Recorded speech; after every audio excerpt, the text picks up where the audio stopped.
Perfect marriage જેવું કશું જ નથી હોતું. કોઈ રિલેશનશિપ આદર્શ નથી હોતી. બે અધૂરા, અપૂર્ણ અને વિશિષ્ટ નબળાઈઓવાળા લોકો એકબીજાની નજીક આવે છે અને એક સમજૂતી કરાર કરે છે. બંને એકબીજાની ખામીઓ અને કુટેવોને કેટલી હદ અને કેટલા સમય સુધી સહન, ઇગ્નોર કે એડજસ્ટ કરી શકે છે, બધો આધાર એના પર રહેલો હોય છે. એની કોઈ ગાઈડલાઇન્સ કે રૂલ બુક નથી હોતી.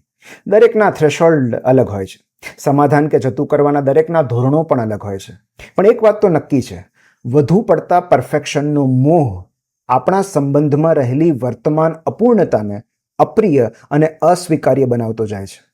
પરફેક્ટ રિલેશનશિપ કાં તો મૂવીઝના હેપી એન્ડિંગમાં હોય છે, કાં તો કોઈ નવલકથામાં, કાં તો સોશિયલ મીડિયા પર અપલોડ થયેલા એનિવર્સરી પિક્ચર્સમાં હોય છે, ને કાં તો કોઈ એવા હેપી કપલમાં જેમનું અંગત જીવન આપણે જાણતા નથી હોતા. લાખ પ્રયત્નો કરીએ પણ રિલેશનશિપ ક્યારેય પરફેક્ટ નથી થઈ શકતી.